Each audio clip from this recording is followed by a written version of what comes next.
Morning class. Welcome your accountancy video. Accountancy के अंदर अभी हम लोग हमारा वॉल्यूम 3 का फर्स्ट चैप्टर कंप्लीट करके आए हैं, that is your financial statement of a company. कि कौन कौन सी चीज़ें जो हैं आपकी फाइनेंशियल स्टेटमेंट्स के अंदर आती हैं, that is your format of balance sheet and the format of profit statement of profit and loss. इन दोनों के स्टेटमेंट्स के इन दोनों फाइनेंशियल स्टेटमेंट्स के हम लोगों ने बहुत अच्छे से फॉर्मेट सीखे अभी हमारे। उसके बाद हमने ये देखा कि किस तरीके के क्वेश्चंस जो हैं हमारे एग्जाम में 3 मार्क्स के या 4 मार्क्स के उस चैप्टर में से आते हैं। अब हम लोग आज के वीडियो में हमारा नेक्स्ट चैप्टर आपका second, that is your financial statement analysis उठा रहे हैं। कि जो हम फाइनेंशियल स्टेटमेंट्स बनाते हैं, जो हमने बैलेंस शीट तैयार कर दी, जो हमने statement of profit and loss तैयार करा है, उसको हम एनालाइज कैसे करेंगे, कैसे जज करेंगे कि वो सही है या गलत है, कैसे किस तरीके से उसको कंपेयर करेंगे अपने पिछले साल के डाटा से या फिर किसी दूसरी कंपनी के डाटा से। तो वो चीज़ हम इस चैप्टर में पढ़ेंगे। बेसिकली इस चैप्टर में सिर्फ हमें थ्योरी पढ़नी है क्लासेस के अंदर, और इसके अंदर कुछ नहीं है चैप्टर के अंदर। फिर हम लोग जो इसके टूल्स हैं एनालाइज करने के, उसके एक एक करके अलग अलग चैप्टर्स आगे करेंगे, उनके अंदर हम लोग हमारे प्रैक्टिकल्स करेंगे। सो क्लास ये थ्योरी का चैप्टर है, छोटा सा चैप्टर है, बहुत बड़ा चैप्टर नहीं है। ध्यान से सुनना, 1 मार्क्स का इस चैप्टर में से आ जाएगा ज़्यादा से ज़्यादा, उससे ज़्यादा का इसमें से नहीं आता है। बट आपका जो एक इम्पॉर्टेंट चीज़ है जो इसमें आती है, वो हमेशा जो पूछता है वो मीनिंग पूछता है फाइनेंशियल स्टेटमेंट एनालिसिस की। जो फाइनेंशियल स्टेटमेंट एनालिसिस है उसका मीनिंग क्या है, लर्निंग ऑब्जेक्टिव में हमें क्या क्या पढ़ने हैं, हम लोग पहले वो देख लेते हैं, फिर हमारा चैप्टर स्टार्ट करते हैं। सबसे पहले हमें देखना है मीनिंग क्या है हमारा फाइनेंशियल स्टेटमेंट एनालिसिस का। आफ्टर दैट टूल्स और टेक्निक्स क्या है हमारी फाइनेंशियल स्टेटमेंट एनालिसिस की, कैसे एनालाइज किया जाता है, किन टूल्स से एनालाइज किया जाता है। आफ्टर दैट क्या है types of financial statement analysis, कितने तरीके के होते हैं। Distinguish between horizontal and vertical analysis, आपके हॉरिजॉन्टल और वर्टिकल एनालिसिस होते हैं, उसके बीच में डिफरेंस देखेंगे। Process of financial statement analysis, क्या प्रोसेस है फाइनेंशियल स्टेटमेंट एनालाइज करने का। पर्पस, ऑब्जेक्टिव और सिग्निफिकेंस क्या है फाइनेंशियल स्टेटमेंट एनालिसिस का। After that uses of financial statement analysis, क्या यूजेस है फाइनेंशियल स्टेटमेंट एनालिसिस के। पार्टीज कौन कौन सी इंटरेस्टेड करती हैं फाइनेंशियल स्टेटमेंट एनालिसिस को देखने में, कौन कौन सी पार्टीज इंटरेस्टेड है, क्यों देखना चाहती हैं। और last is your limitations of financial statement analysis. याद करिए आप लोग 11th क्लास के अंदर चैप्टर फर्स्ट में आप लोग फाइनेंशियल स्टेटमेंट के रिगार्डिंग बहुत सारा पढ़कर आए थे कि फाइनेंशियल स्टेटमेंट्स होते क्या हैं, उसके लिमिटेशंस क्या हैं, एडवांटेजेस क्या हैं, उसके यूजेस क्या हैं, उसके कौन कौन से यूजर्स हैं, कौन सी पार्टीज इंटरेस्टेड है उसके अंदर। सो क्लास मैं आप लोगों को बता दूं कि आप लोगों की इसमें से आधे से ज्यादा चीजें तो सेम आपकी 11th क्लास वाली है, जो फाइनेंशियल स्टेटमेंट के लिए होती थी वही फाइनेंशियल स्टेटमेंट एनालिसिस के लिए सेम पॉइंट्स। लेकिन हाँ, ऊपर के ये जो 3-4 आपके पॉइंट्स है, meaning of financial statement analysis, tools and techniques, types, distinguish between, ये जो 3-4 चीजें हैं ये आपकी नहीं है, हम लोग इन्हें देखते हैं। फिर ये नीचे का सारा आपका सेम 11th क्लास का है कि 11th क्लास में जो आप थ्योरी पढ़कर आए थे वही थ्योरी इस चैप्टर के अंदर आपको पढ़नी है। अब मैं बात करती हूँ meaning of financial statement analysis. Meaning क्या है फाइनेंशियल स्टेटमेंट एनालिसिस का, देखिए class. Systematic process, so meaning of financial statement analysis, there is a systematic process, एक सिस्टमेटिक तरीका है, एक सिस्टमेटिक प्रोसेस है एनालाइजिंग द फाइनेंशियल इंफॉर्मेशन, उस फाइनेंशियल इंफॉर्मेशन को एनालाइज करने का इन द फाइनेंशियल स्टेटमेंट, जो कि आप फाइनेंशियल स्टेटमेंट के अंदर लिखते हैं, to understand and take economic decision, ताकि आप लोग अपने इकोनॉमिक डिसीजंस जो है वो सही तरीके से ले सके और उसको समझ सके।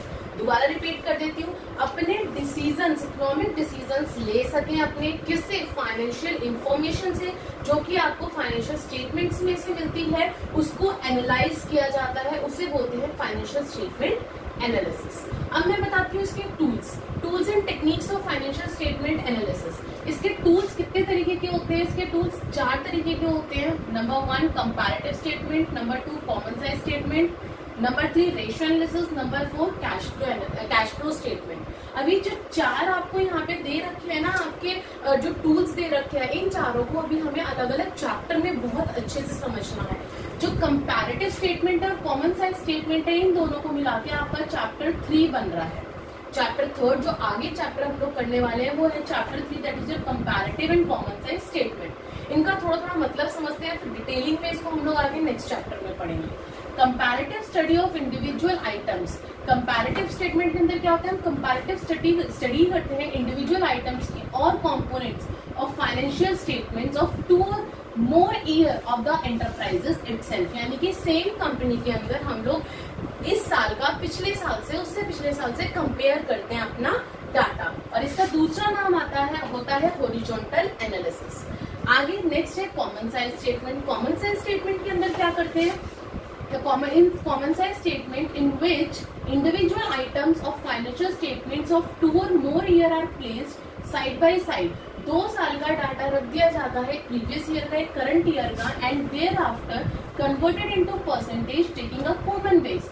और हम लोग इसमें क्या करते हैं कि हमारा कॉमन बेस लेते हैं। जैसे बैलेंस शीट में हम लोग क्या करते हैं, लायबिलिटीज टोटल, एसेट्स टोटल करते हैं ना, तो बैलेंस शीट के अंदर जब हम लोग जो हमारा कॉमन बेस लिया जाता है वो लिया जाता है या तो टोटल एसेट्स या टोटल लायबिलिटी। जब हम एसेट साइड कर रहे होते हैं तो टोटल एसेट्स को कॉमन बेस लेते हैं, जब हम लायबिलिटी कर रहे होते हैं तो हम टोटल लायबिलिटी को कॉमन बेस लेते हैं। उसी तरीके से स्टेटमेंट ऑफ P&L के अंदर हम लोग कॉमन बेस लेते हैं RFO को, that is your revenue from operation को। इसको कॉमन बेस लेके हम लोग हमारे परसेंटेज के अंदर हमारा कॉमन साइज स्टेटमेंट रेडी करते हैं। वो भी हम अब आगे नेक्स्ट चैप्टर में देखेंगे कैसे। आगे बढ़ती हूँ, इसको क्या कहा जाता है, इसका दूसरा नाम है वर्टिकल एनालिसिस। कंपैरेटिव का नाम है हॉरिजॉन्टल, कॉमन साइज का नाम है वर्टिकल एनालिसिस, जिसके अभी हमें डिफरेंसेस देखने हैं आगे। नेक्स्ट है third, ratio analysis. This is your chapter number 4 class, same volume का, वॉल्यूम नंबर 3 का। चैप्टर नंबर 4 यानी कि रेशियो एनालिसिस के अंदर क्या बोल रहा है, it helps in assessing the probability, solvency and liquidity and efficiency of an enterprises. Ratio analysis जब हम करते हैं, हम लोग इस चीज का रेशियो निकालते हैं, तो रेशियो निकालने से हम लोगों को ये हेल्प मिलती है कि हम लोग उस कंपनी की, एंटरप्राइज की प्रॉफिटेबिलिटी, सॉल्वेंसी, लिक्विडिटी और एफिशिएंसी जो है वो इजीली निकाल सकते हैं, देख सकते हैं कि हमारी कंपनी की ये सारी चीजों की क्या रेशियो है, क्या एनालिसिस है, ठीक है। और लास्ट है cash flow statement. This is your chapter number 5, जो कि हमें इसी वॉल्यूम में चैप्टर नंबर 5 में पढ़ना है। इसका मतलब क्या है, it is a statement flow of cash and cash equivalent during the accounting period classified under operating, investing and financing activity. इसके अंदर 3 एक्टिविटीज हम लोग पढ़ते हैं, ऑपरेटिंग, इन्वेस्टिंग एंड फाइनेंसिंग। और इन तीनों एक्टिविटीज से हम लोगों को ये पता चलता है कि हमारी कंपनी में, एंटरप्राइज में एक अकाउंटिंग ईयर में कितना पैसा, कितना कैश और कैश इक्विवेलेंट आपका फ्लो हुआ है, कितना इनफ्लो हुआ है और कितना आउटफ्लो। सो आई होप कि आपको मीनिंग और टूल्स अच्छे से समझ में आ गए होंगे। इन टूल्स को अगर नहीं भी आए समझ में, तो अभी हम लोग एक एक चैप्टर उठाएंगे, उससे आपको और अच्छे से क्लियर हो जाएगा। अभी हम लोग नेक्स्ट टॉपिक उठाते हैं, हमारा types of financial statement analysis. Yes class, next topic is your types of financial statement analysis. अब हमें टाइप्स पढ़ने हैं कि फाइनेंशियल स्टेटमेंट एनालिसिस होते कितने टाइप के हैं। सो क्लास स्टार्ट करती हूँ। Types of financial statement analysis आपके 4 टाइप्स के होते हैं। कौन कौन से, internal, external analysis, horizontal analysis और वर्टिकल एनालिसिस। 4 तरह के एनालिसिस करते हैं हम लोग। अब इसके अंदर क्या क्या चीजें आती हैं, हम लोग इनको समझते हैं, इनका मतलब क्या होता है। सबसे पहले इंटरनल एनालिसिस। इंटरनल एनालिसिस क्या होता है, it is conducted by management. इस एक वर्ड के मैनेजमेंट के आप लोगों को फुल 1 मार्क्स मिल जाएंगे।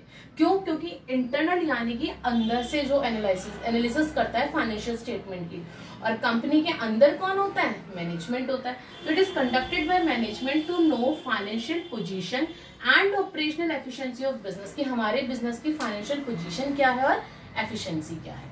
नेक्स्ट है आपका एक्सटर्नल। अब एक्सटर्नल से कुछ समझ में आ रहा होगा, जब इंटरनल मैनेजमेंट करता है तो एक्सटर्नल कौन करते हैं, जो आपके आउटसाइडर्स होते हैं, जो आपके बाहर के यूजर्स होते हैं, पार्टीज होते हैं जो इंटरेस्टेड होती हैं। तो आ जाइए, it is conducted by outsiders.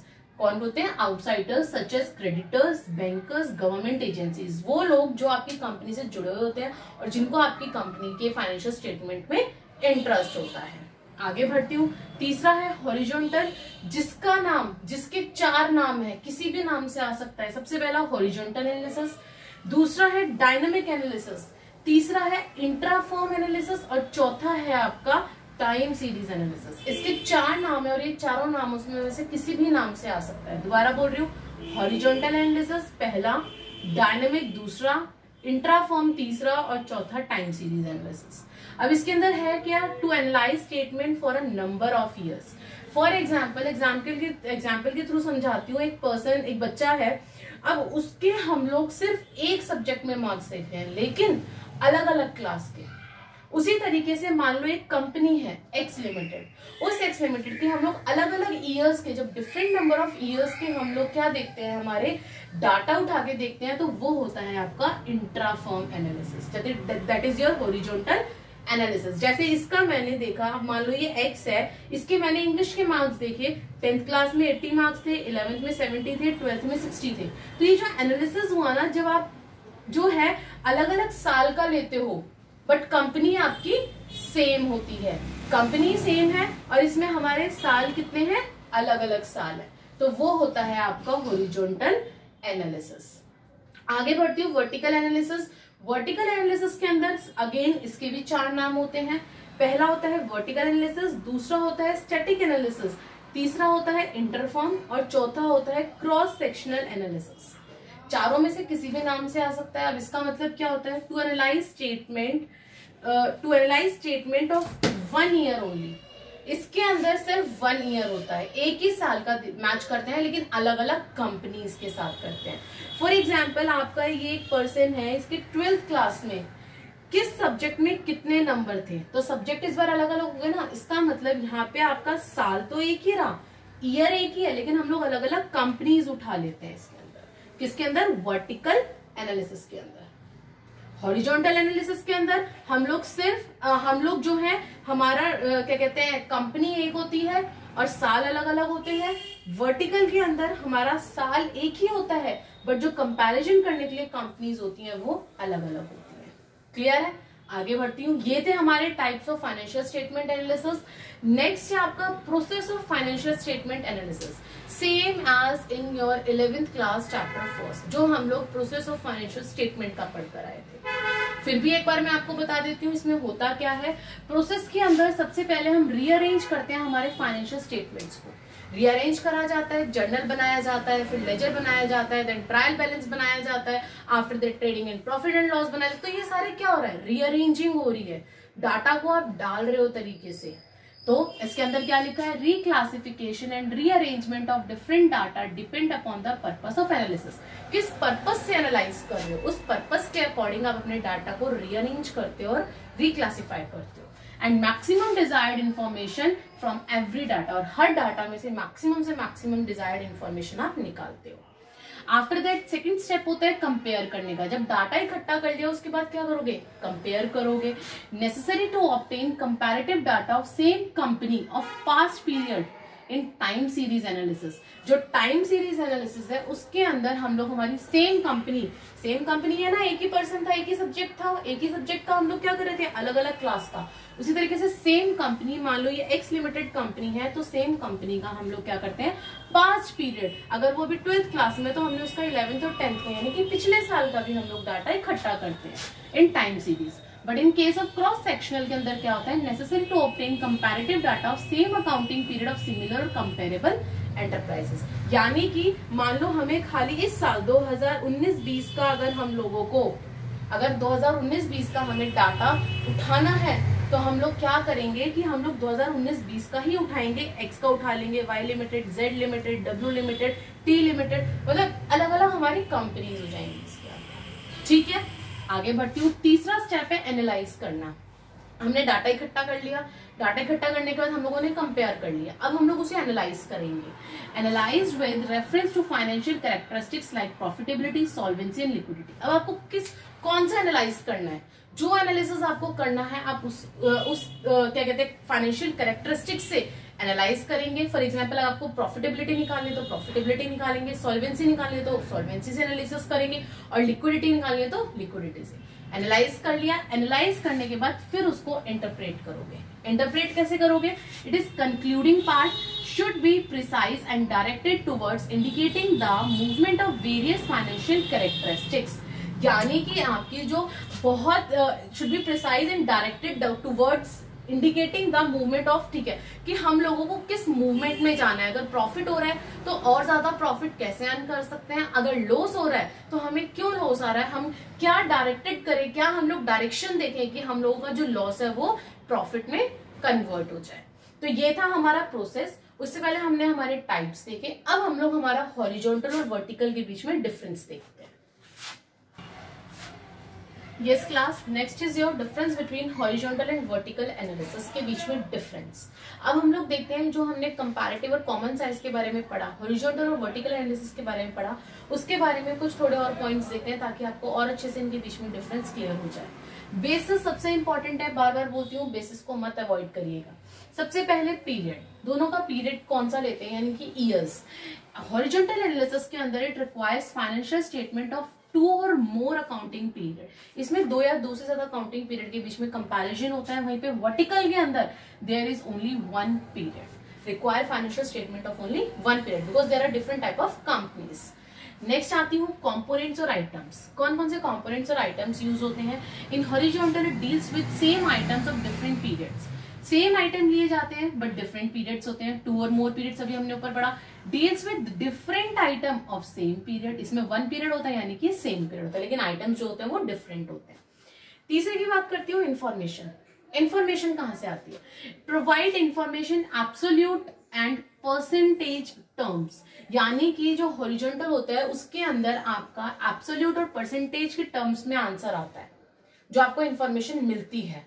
वहीं पर ही वर्टिकल एनालिसिस की बात करूं, provides information in only percentage term, इसमें एब्सोल्यूट टर्म्स के अंदर नहीं निकाली जाती। ये जो एब्सोल्यूट और परसेंटेज की मैं बात कर रही हूँ, ये आप चैप्टर नंबर 3 के अंदर और अच्छे से सीख जाएंगे जब हम इसका प्रैक्टिकल करेंगे। आगे बढ़ती हूँ। यूजफुलनेस कहाँ पे है? It use for time series analysis. Horizontal time series analysis के लिए यूजफुल है और वर्टिकल जो है वो क्रॉस सेक्शनल के लिए यूजफुल है।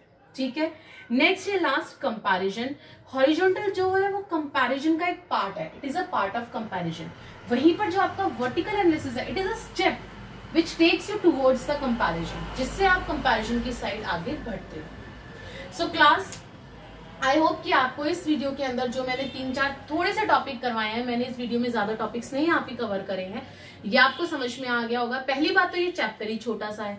दूसरी बात, मैंने इसलिए इसके अंदर कम लिए हैं ताकि मैं आपको ज्यादा अच्छे से क्लियर कर सकूं इस चैप्टर के सारे टॉपिक्स को। एक ही वीडियो में अगर मैं सब कुछ डाल दूंगी तो आप लोगों के दिमाग में शायद घुसे ना घुसे, इसलिए मैंने इसके लिए 2 वीडियोज बनाई है। एक ये पार्ट 1 जिसके अंदर कुछ थ्योरी पार्ट डाला है, पार्ट 2 के अंदर कुछ थ्योरी पार्ट डालूंगी और कुछ इंपॉर्टेंट क्वेश्चंस विद मार्क्स की, वो कितने मार्क्स आपका बोर्ड एग्जाम कितने मार्क्स के वो क्वेश्चंस दे सकता है। So please like, share and subscribe the channel so that अब जो नेक्स्ट इंपॉर्टेंट क्वेश्चंस बताऊंगी नेक्स्ट वीडियो में सेम चैप्टर के, वो आप तक पहुंच जाए। Thank you.